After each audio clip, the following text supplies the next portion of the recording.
আসসালামু আলাইকুম সবাইকে, কেমন আছো তোমরা সবাই? আশা করি সবাই ভালো আছো, সুস্থ আছো আল্লাহর রহমতে।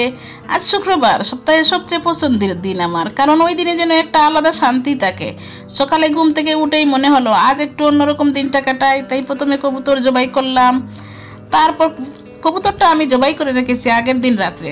দেখতেই তো পাচ্ছ তোমরা, 9টা 22 মিনিট। 9টা 22 মিনিটে আমি তো কবুতর জবাই করে পরিষ্কার করে রাখছি, কারণ দেখা যাবে সকালবেলা ঘুম থেকে উঠে যদি আমি কবুতর পোকা পরিষ্কার করে রান্না করতে যাই তাহলে দেরি হয়ে যাবে। তারপর কবুতর পরিষ্কার করে তারপর ঘর পরিষ্কার করতে শুরু করলাম। একদম কোনায় কোনায় যত ধুলা ছিল সব ঝেড়ে ফেললাম, ঘরটা একদম চকচকে করে হয়ে গেল। আর ঘর পরিষ্কার করার আগের দিন আমরা দিয়েছিলাম রাতে তেলাপোকার ওষুধ। এই যে দেখতেই পাচ্ছ তেলাপোকাগুলো, কতগুলো তেলাপোকা মরেছে, শুধু ওষুধ দিয়ে তেলাপোকাগুলো মেরে ফেলছি। এত বেশি তেলাপোকা হয়েছিল, মনে হলো যে আমি মনে হয় তেলাপোকার ঘরে সাবলেট থাকি, এই অবস্থা হয়েছিল। তো শেষমেশ ওষুধ দিয়ে তেলাপোকাগুলো মেরে ফেললাম। এমনকি কোনা কোনা ঝাড়ু দিয়ে সব নতুন করে চকচক করে দিলাম। তাই ঘর পরিষ্কার হলেই মন যেন একদম ফ্রেশ হয়ে যায়, তাই না? ঘরটা গুছিয়ে এক কাপ চা খেতে খেতে মনে হচ্ছিল আহা, এই শান্তিটা যদি সারাক্ষণ থাকতো।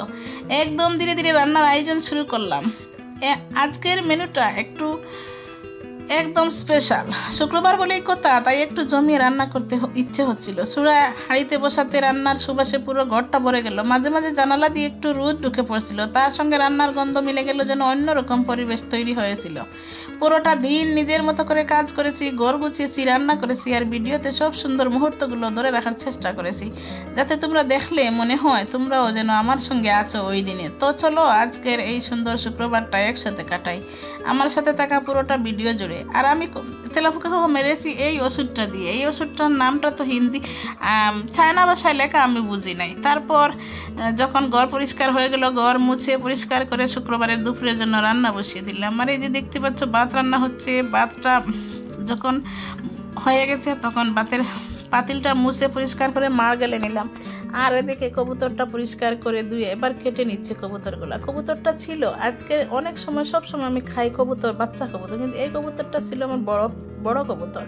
আর মাংসটা এত বেশি টেস্ট, খুব ভালো লাগলো মাংসটা খেতে। আমি তো কখনো বাচ্চা কবুতর সব সময় খাই, কিন্তু বড় কবুতর খাওয়া হয় না, আমার কষ্ট লাগে। এই কবুতরটা কোনো এক কারণে আমার খাওয়া হয়েছে, আর এত বেশি টেস্ট লাগলো, সত্যি খুব ভালো লাগলো। মাংসটার মধ্যে খুব গ্রান। যাই হোক, আমি এখন পিস পিস করে ছোট্ট ছোট্ট করে কবুতরটা কেটে নিচ্ছি, তারপর আমি রান্না করে ফেলবো। তো তোমরা দেখতে থাকো আমি কিভাবে কবুতর কাটতেছি আর তারপর রান্না করতেছি। শুক্রবারে একটু কাজ বেশিই থাকে। প্রতি শুক্রবারে মনে হয় যে শুক্রবারে আজকে বাচ্চারা স্কুলে যাবে না, বাচ্চাদের বাবা অফিস যাবে না, আজকে কাজ কম, কিন্তু হয় না। কারণ হয় কি জানো, সকালবেলা একটু ঘুম বেশি এসে যায়, আর এই ঘুমের জন্য দেখা যায় যে পরে উঠে তাড়াহুড়া হয়ে যায় কাজগুলো, তাইলে আর কি সব সমান হয়ে গেল। আর এই কয়েকদিন ধরে আমি এত বেশি ব্যস্ত, আমার অসুখ বিসুখ লেগেই আছে ঘরের মধ্যে, আর নানান কাজে আমি খুব বেশি ব্যস্ত হয়ে গেছি। এজন্য আমি ভিডিওতে তেমন একটা সময় ভিডিও বানাতেই পারতেছি না। যাই হোক, যেটুকু আর কি ভিডিও করেছি সেটুকু তোমাদের মধ্যে শেয়ার করেছি। আশা করি তোমাদের ভালো লাগবে আমার ভিডিওটা। আর এই যে দেখতে পাচ্ছ কবুতরের মাংসটা আমি কেটে ধুয়ে পরিষ্কার করে নিয়েছি। এবার একটা কড়াইতে মশলাপাতি দিয়ে কষিয়ে রান্না করে ফেলবো। তো তোমরা দেখতে থাকো আমি কি করি। শুক্রবারে যতই মনে হয় দিনটা কিন্তু একটু লম্বা হবে, বড় হবে, কাজ কম হবে, কিন্তু না, শুক্রবারে কাজ বেশি, ঘর গোছা, ঘর পরিষ্কার করা। তো এবার আমি মশলাটা ভালো করে কষিয়ে আমি কবুতরটা রান্না করে ফেলবো। আমি অসুস্থ থাকার কারণে, এমনকি আমি অনেক বেশি একটা বড় সমস্যায় আছি, সেজন্য আমি ঠিকমতো ভিডিও বানাতে পারতেছি না, ভিডিও দিতে পারতেছি না, এমন কারোর ভিডিও দেখতে পারতেছি না। তো কি আর করার, ওয়াইটির জন্য তো সংসার জীবন নষ্ট করা যাবে না, সংসারে তো চলতেই হবে। আশা করি কয়েকদিনের ভিতরে আমার সমস্যাটা সমাধান হয়ে আমি আবার আগের মতো ওয়াইটিতে চলে আসবো। এখন আমি একটু ওয়াইটি থেকে দূরে আছি। আর এই হঠাৎ একটা ভিডিও বানিয়ে ভিডিওটা ছাড়ছি, কারণ ওয়াইটিতে থাকতেও হবে, ছাড়াও তো যাচ্ছে না। আর এই যে দেখো কবুতর রান্না করার জন্য আমি কি কি নিয়েছি, কয়েকটা কাঁচামরিচ নিয়েছি, এখানে মাংসগুলো কেটে নিয়েছি, দেখতেই তো পাচ্ছ কবুতরের মাংসটা কত সুন্দর, তাই না?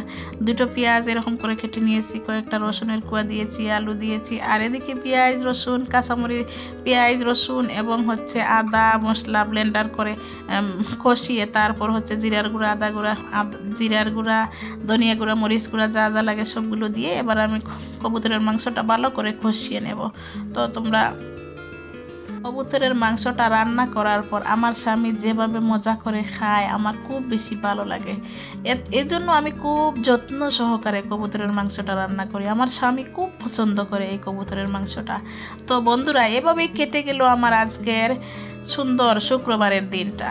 আমার কথাতে তোমরা হয়তো কিছু একটা বুঝতে পারতেছো যে আমার কথা ঠিক মতো ক্লিয়ার হচ্ছে না, সেজন্য বুঝছো আমার কথা খুব বেশি আটকে আসতেছে, আমি কথা বলতে পারতেছি না, আমি অসুস্থ থাকার কারণে।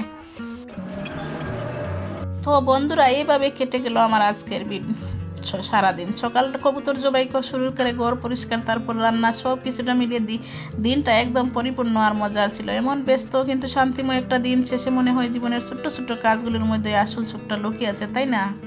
তোমরা কেমন কাটাও তোমাদের শুক্রবারের দিনটা? নিচে কমেন্টে জানাতে ভুলো না। তোমাদের মতামত আমার জন্য খুবই মূল্যবান। ভিডিওটা ভালো লাগলে লাইক, কমেন্ট আর চ্যানেলটা সাবস্ক্রাইব করতে ভুলে যেও না। তোমার ভালোবাসা আর সাপোর্টই আমাকে এগিয়ে নিয়ে যেতে অনুপ্রেরণা দেয়। তোমরা আমার জন্য দোয়া করবে। আমি একটা সমস্যা আছি, আমার সমস্যাটা যেন সমাধান হয়, আবার পুরোপুরিভাবে যেন আমি ওয়াইটিতে চলে আসতে পারি, সেই দোয়া তোমাদের কাছে চাচ্ছি আমি। আল্লাহ হাফেজ। তোমরা ভালো থাকবে, সুস্থ থাকবে। আল্লাহ হাফেজ। আসসালামু আলাইকুম।